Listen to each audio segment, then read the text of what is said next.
আসসালামু আলাইকুম। আশা করি ভালো আছেন সুপ্রিয় দর্শক মণ্ডলী। আজকে আমরা শিখব কিভাবে আমাদের বিভিন্ন ফটোগুলোকে রিসাইজ করা যায়। অনেক সময় চাকরির আবেদন করলে আমাদের ফটোগুলোকে রিসাইজ করার প্রয়োজন পড়ে বিভিন্ন কেবিতে। অনেক সময় বলা থাকে 100 কেবি বা 20x30 এরকম বিভিন্ন সাইজ বলা থাকে। তো সেটা আমরা কিভাবে করব খুব সহজেই ঘরে বসে 1 মিনিটের মধ্যে সেটা আমরা আজকে দেখব ভিডিওতে। তো চলুন শুরু করছি ভিডিওটি। ধন্যবাদ। তো প্রিয় শ্রোতাী, আমরা চলে আসলাম আমাদের কম্পিউটার স্ক্রিনে। আপনারা ফোন থেকেও করতে পারেন। এই কাজটা আসলে খুবই ফোন আর কম্পিউটার বলতে ডিফারেন্ট কিছু নেই। আমরা অনেকে এটা ভুল ভাবি যে কম্পিউটার থেকে করেছে মনে হয় ফোন থেকে করা যাবে না। বিষয়টা আসলে এরকম মোটেই না।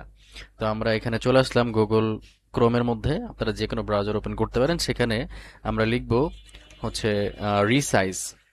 ওকে, রিসাইজ ইমেজ, ঠিক আছে, এটা লিখে সার্চ করব। সার্চ করার পর আমাদের যে ইন্টারফেসটি চলে আসবে। তো এখানে সেকেন্ড যেটি আছে সেটি তুলনামূলকভাবে একটু ভালো রেজাল্ট দেয়। আপনারা প্রথম থেকে করতে পারেন, আমি দ্বিতীয়টা থেকে দেখাচ্ছি। এখানে যেটা আছে ইমেজ রিসাইজার, এখানে ক্লিক করব। করার পর এরকম একটি ইন্টারফেস চলে আসবে। সেখানে সিলেক্ট ইমেজ যে লেখাটি দেখতে পাচ্ছেন, এখানে ক্লিক করার পর আমরা এখান থেকে নির্ধারিত যে কোনো একটি ফটো আমি এখান থেকে আপনাদের বোঝানোর সাথে নিয়ে নিলাম। নেওয়ার পর আমরা কিছুক্ষণ অপেক্ষা করব, ফটোটা এখানে শো করবে।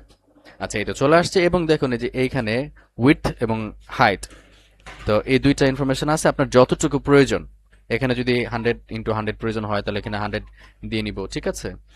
তো 100 এটা হলে, যদি এটা প্রয়োজন হয় 125, তাহলে আমরা এটা 125 দিব, বা যে কোনো একটা দিলে একটা শো করবে। আরেকটা হচ্ছে যে সাইজের একটা ব্যাপার থাকে, যে কত কেবির মধ্যে হতে হবে ছবিটা।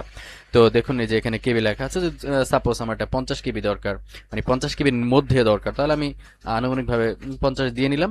দেন আমি এক্সপোর্টে ক্লিক করবো। এক্সপোর্টে ক্লিক করার পর দেখতে পাচ্ছেন এখানে এটা কনভার্ট হয়ে যাবে, এই যে হয়ে কিন্তু চলে আসছে। এবং সেখানে এই যে নিউ সাইজ যেটা 11.35 কেবি এটা আসছে। এখানে আমি ক্লিক করলাম, করার পরে যেখানে ডাউনলোড হয়ে গেল। বাস, এই হচ্ছে আমার ছবিটি আমার ডিমান্ড অনুযায়ী সাইজ হয়ে গিয়েছে।